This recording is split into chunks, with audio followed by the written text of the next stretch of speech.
நேற்று வீடியோவில் வந்து டால்மியாபுரம் போயிருந்தேன்னு சொல்லியிருந்தேன்ல. போகிறப்போ வந்து ரொம்ப ஸ்பீடாக போயிட்டோம், டைம் ஆகிடும் அப்படின்னு சொல்லிட்டு. மேக்கப் முடிச்சுட்டு வரப்போ பொறுமையாக முன்னாடி நடந்த விஷயம்லாம் பேசிட்டு வந்துட்டு இருந்தோம். ஏன்னா ரொம்ப நாள் கழிச்சு நாங்கள் 1 ஹவர் கிட்ட வந்து ட்ராவல் பண்ணுறோம்.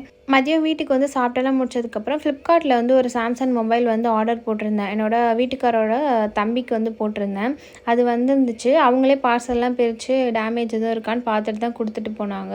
அதை செக் பண்ணி முடிச்சுட்டு ஈவினிங் போல் தம்பிக்கு குட்டி குட்டி தோசை தான் ஊற்றி கொடுத்தேன். இதுக்கு இப்போல்லாம் வந்து இவன் சுகர் வச்சு கொடுத்தாலே வந்து சாப்பிட்டுறான். நாட்டு சக்கரை தான் அவனுக்கு யூஸ் பண்ணுறது. அதை வச்சு கொடுத்தாலே அழகாக தொட்டு தொட்டு சாப்பிட்ருவான். ஈவினிங் போல் அருண் ஒரு வேலையாக வெளியில் போயிருந்தாங்க. ஒரு கடையில் வந்து இந்த லெகின்ஸ் நான் ஏற்கனவே பிளாக் கலர் வாங்கி யூஸ் பண்ணியிருந்தேன். 110 ருபீஸ் தான். பட் ஆனால் நல்லாயிருக்கும். இது வந்து நான் பிராண்டட் தான். பட் வீட்டு யூஸுக்கு எங்கேயாச்சும் வெளியில் போகிறதுக்கு வந்து நல்லா இருந்துச்சு. அதில் ஒரு ப்ளூவும் ஒயிட் கலரும் வாங்கிட்டு வர சொல்லியிருந்தேன். அதோடு சேர்த்து என்னை சர்ப்ரைஸ் பண்ணுறதுக்காக குலாப் ஜாமுன் வாங்கிட்டு வந்திருந்தாங்க. சாப்பிட்டுட்டு டின்னரும் சாப்பிட்டுட்டு தூங்கியாச்சு.